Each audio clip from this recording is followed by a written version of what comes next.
First thing I do whenever I start a comic is I do like the rough sketches of where I want everything to be, obviously, like I usually do.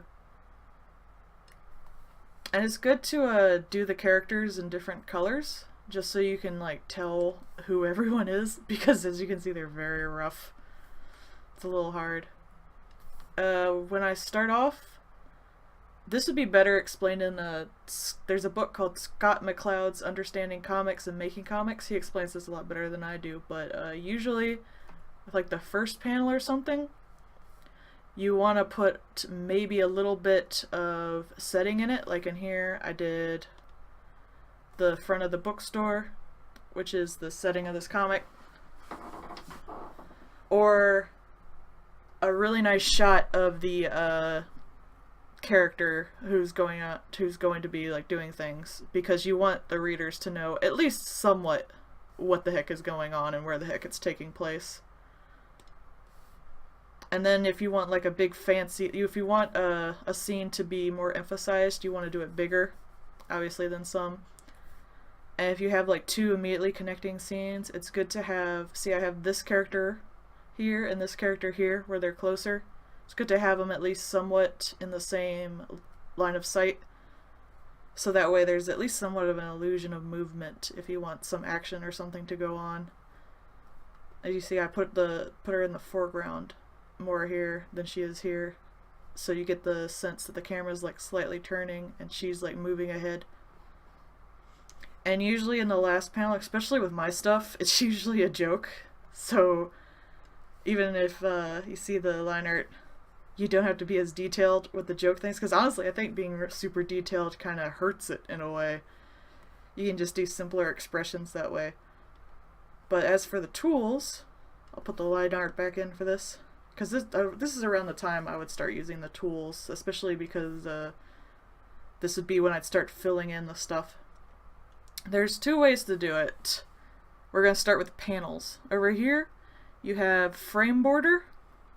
You click that, and there's different kinds you can get. You can cut out frames, or you can use the shapes. And obviously, like, you have, there's a panel, an ugly panel, or you can make a shape out of one. And they seem very like out in front, but really they're just sort of like a tiny layer that you can do stuff in, and they don't make everything look blue, trust me. See? And usually you use like these ones. And obviously you want them below your line art layer.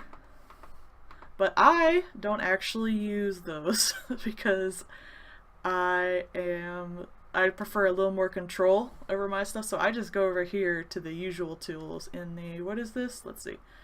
Figure. And I'll just use like the rectangle or the curve or the polyline, which is one of my favorites, or the straight line sometimes even, if I want to make like an angled panel. You can do this to do an angled panel if you have like an inconsistent shape, but I prefer,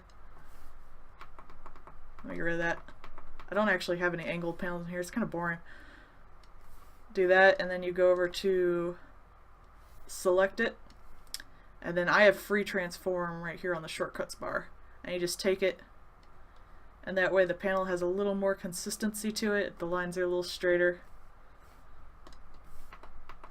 So let's put in a panel for this one real quick. I like to make the panels kind of thick just because my line art is really thick, and I always do like a new layer at the top because I'm going to be messing with it later.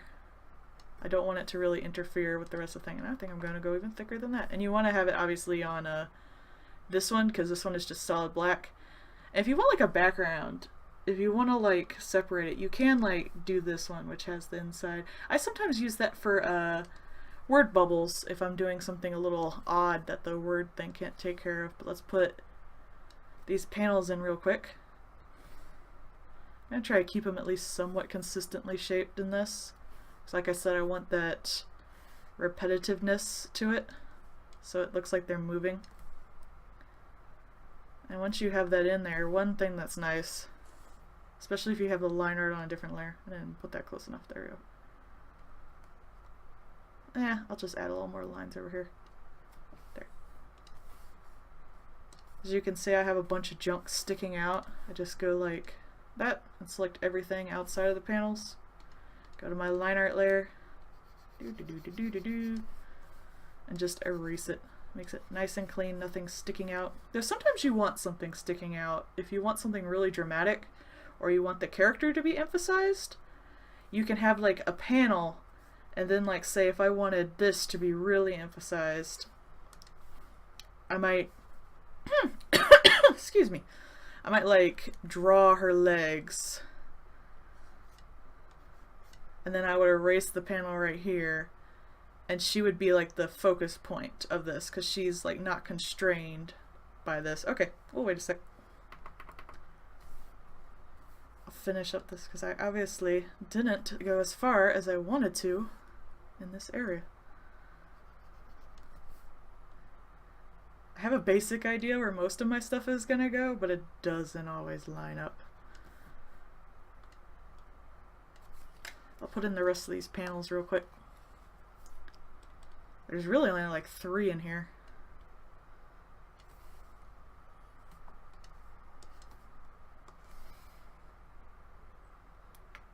There we go. Let's clean up around them. Did I do that in the wrong? I did. Try to do all the panels in the same layer. That way you know where they are. And maybe name your layer like panels. Hello! If you want like a... One thing that's nice is if you want like a dramatic scene, say this is like super awesome, you can go over to the same little area. You can get like streamlines, scattered lines, or these. I use these a lot because I'm silly and over dramatic. It's like, oh, it's so exciting. Oh, no. No, this is a very chill comic. One thing that's nice, like with this, I wanted to do... Let's see, where's my thing? I want to do like a brick background up here, and I have like a brick brush. And I take this and you put it on get rid of, and you can just like get rid of the panel in the selection. You can either like select it, or I grab it because I'm lazy. I go over here where I have all my brushes. Here's my brick brush. And now I can do like a brick and mortar background to the bookstore. Though this brush is honestly kind of small. I need to get a better one. I'm gonna put that in a new layer just so it looks nicer. I can get rid of it later. And obviously you want it a little thicker over here and maybe thinned out over here because you don't want this area to distract from this area. But the other major thing, and one of my favorite things about Clip Studio, I don't have the dialogue written up for this just yet. I think I will put that window up there. But it is really easy to put in word bubbles and things in here. Let's get rid of the sketch layer so it's a little less confusing. So usually what I do is I type it up in a Word document with Grammarly and stuff like that, just so I make sure everything is, you know, the way I want it. And I still use a beta reader, which is sad. I'm that messed up. But for now we'll just do like testing, testing, blah, blah, blah, butts. 2 B's. I usually have it centered like this in the alignment because it looks better in a word bubble. But if you're like me and you cut and copy from a Word document, you might want to put it like this because otherwise it'll all be one sentence, so it will look like this. I can get that over there. Maybe I can't. There you go. Yeah, it'll come out like that. And sometimes I have big word bubbles, so they're like, or lots of text, so it'll be like, all over the screen. once you have your like text in, you usually don't want something standing out like this. So I would maybe either do this or make it an entirely separate bubble, which I think I'll do both. I'll cut and copy this. And I'll repaste it here, and I'll show two bubbles. I'll just get rid of that. I'll do this one and a new one.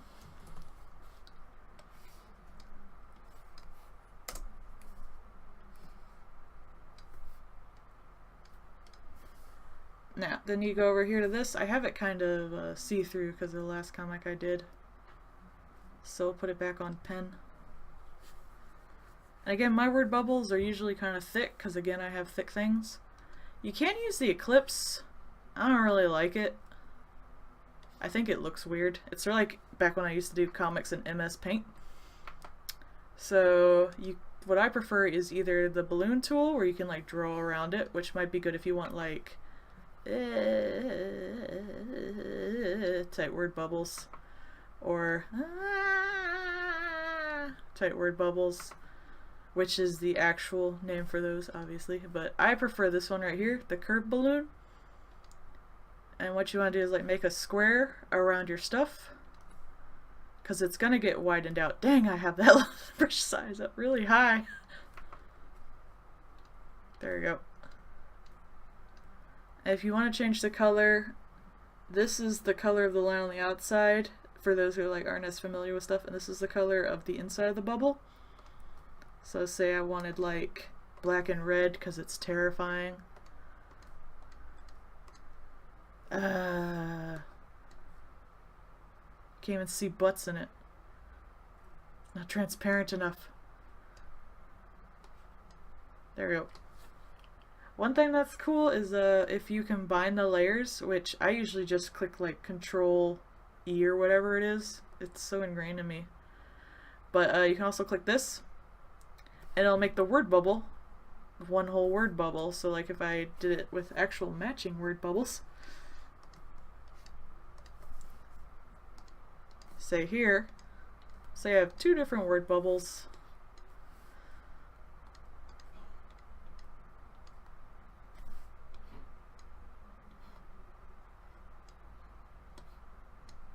I take the two layers with the word bubbles in.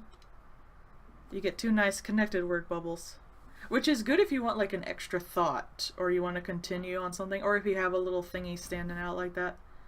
Obviously you don't want just like, I think we should go this way, but if you want like, I think we should go this way, maybe not, that would be how you would do it. Let's see, I'm trying to think of what else I do. I use a lot of tones. I'll go in that. Let's delete these things. Oh, I forgot. You can use, get over here, I don't use balloon tails as much because most of my text is color coded and stuff like that. But you can use these. And just like, you can even use it, I guess, to make like a scary word bubble. But these are supposed to be the, you know, like this person is talking thing. Call it a balloon tail. They even have a thought bubble one. I wish they had more options though. Yeah. If you don't want that, some things I also do is, let's delete this. If I have like a text where I want the word bubble to be kind of transparent, I'm sure there's a way to do it on here, but I haven't figured it out yet. I'll go over here. I'll pick like a drawing continuous curve. I forgot what I was doing with this. It's so weird. And I might like, I forgot I had this on white.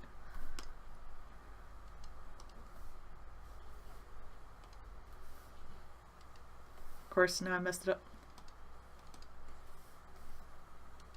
There it goes. Never leave that thing alone. Just go and make a new word bubble with this ridiculously thick thing. And then maybe I'll either have it like filled in already, which I probably should have done at the start. Let's do that, and let's make it smaller.